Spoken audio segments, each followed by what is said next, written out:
Assalamu alaikum students. I welcome you all on APSEC's online support program.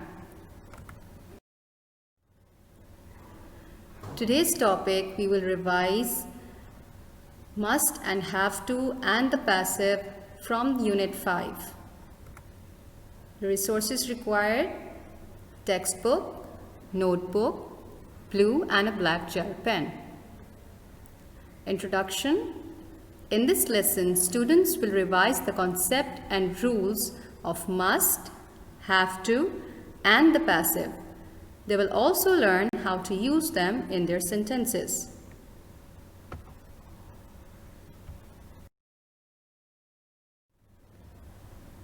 But first, thought of the day. You must have long-term goals to keep you from being frustrated by short-term failures.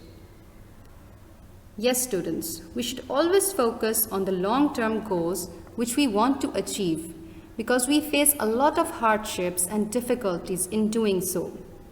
But if we will get upset from such hardships and will lose hope or even doubt ourselves, we won't be able to achieve what we want in our lives. So keep on going till you reach the end of the line. Our objectives for today are: students will be able to revise the concept of must and have to and how to use them in sentences, the rules of passive voice and how to use them correctly according to the tenses. Let's start with must and have to. Now, we have already done it before that in must, it is an obligation from a person. The speaker thinks it is necessary, it is a personal opinion, and there are some rules and instructions. In contrast, when we talk about have to, it is being given by another person, an obligation, but it is not based on facts and not even opinions.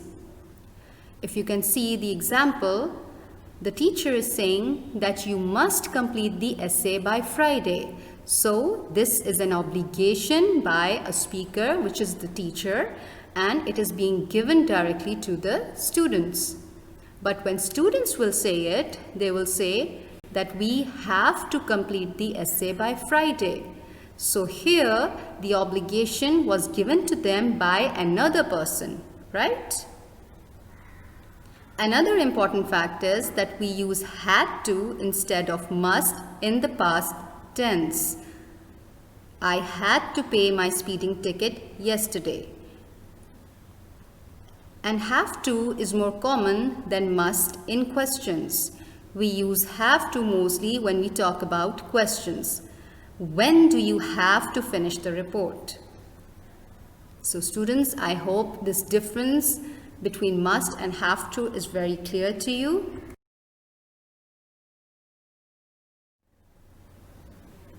Let's move on to mustn't and don't have to. Now these two are very different in meanings. When we say mustn't or must not, it means that it is prohibited, it is not allowed, it is important that you do not do something. So it is basically a negative obligation for something. But in contrast to it, if you talk about don't have to, it means that there is no obligation or you don't need to do that something if you don't want to. So there is an absence of obligation here. For example, you must not drink that. It means that it is forbidden and you are strictly not allowed to drink that water, right? But if we use it instead of don't have to, we will say you don't have to drink that. It means that if you want to drink it, you can, and it is you who is to decide it. Another example, you mustn't tell John. Now this sentence means that you are not allowed to tell John anything. It is strictly not allowed. But if you rephrase it in don't have to, like you don't have to tell John, it means that it is not necessary. If you want to, you can, but there is no need to. Another example is, she mustn't come. It means that she is not allowed to come and she should not come. And when we say it in the other way, she doesn't have to. Now, why we have used does? It's because of the subject she. She doesn't have to come.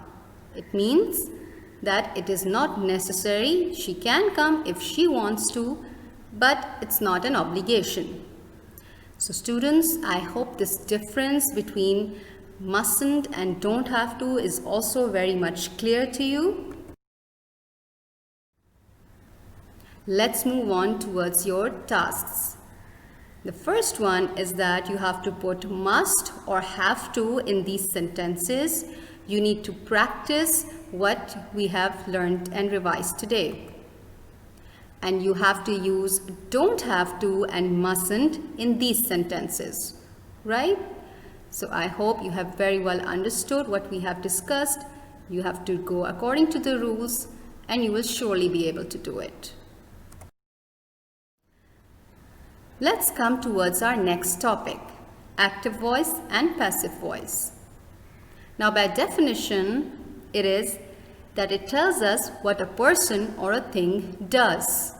The subject performs the action verb on the object. It is the subject plus the verb plus the object. But if we talk about the passive voice, it tells us what is done to someone or something. Now you can see the difference here. In active, it was the person or a thing that does, and in passive, it tells us what is done to that person. The subject is being acted upon here. And the sequence turns around. It is actually the object plus the verb and then the subject. Let's take a look at the examples.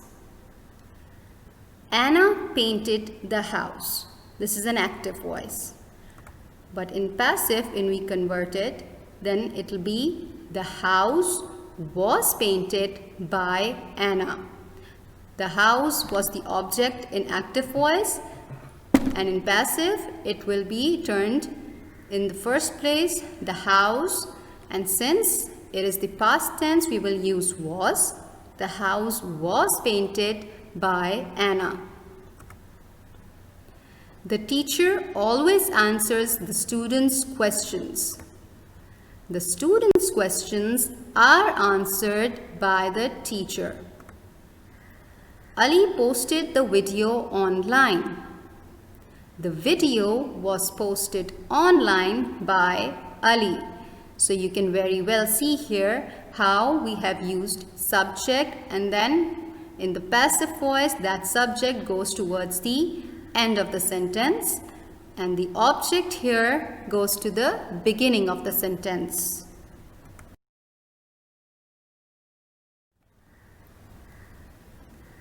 Let's now talk about them in tenses.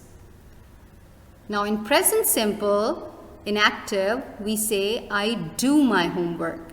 But when we convert it into passive voice, my homework will go to the beginning. That is, my homework is done. Why is? Because it is present simple. Now present continuous. I am doing my homework. In passive, it will be, my homework is being done. Now, because of the continuous, we will use ing, that is, being. In past simple, I did my homework. So, my homework was done. You can also use by me in the end of the sentence, but it is very much clear with the words that my homework was definitely done by me. So whether you write it or not, it doesn't actually matter because it completes your sentence. As past continuous, I was doing my homework. And when we convert it into passive, we will say, my homework was being done. In present perfect, we will say, I have done my homework. And when we convert it into passive, it will be, my homework has been done. In past perfect, I had done my homework. And in passive form, it will be, my homework had been done. For future simple, we will use, I will do my homework, meaning that you are going to do your homework sometime in the future. And when we say it in the passive voice, it will be, my homework will be done. In future tense, I'm going to do my homework, future continuous. My homework is going to be done, right? And for the modal verbs, I must do my homework. So my homework must be done. And for modal perfects, I should have done my homework. And when we use it in passive voice, my homework should have been done. So students, I hope this helps a lot in answering your queries about passive voice, and it is very much clear to you now how you are supposed to convert the active into passive and what words you need to use with these tenses. Now let's come towards your tasks for this topic. You have to tell whether these statements are active or passive. You simply have to follow the grammatical structure, that is, you need to see to it whether it's the subject, verb or object, or it is the object, verb or the subject.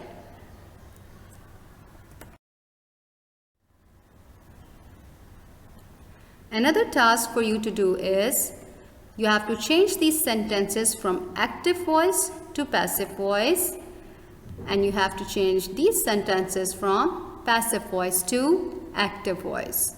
Now, the more you practice, the more you will learn these topics as you need to do it. So let's take a quick recap of what we have learned today. We have learned how to use must, mustn't, have to and don't have to in our sentences, and the conversion of passive voice and active voice according to the grammatical structure in all the tenses. So students, I hope that this revision was very much beneficial for you and wish you good luck in your work. Thank you and Allah Hafiz.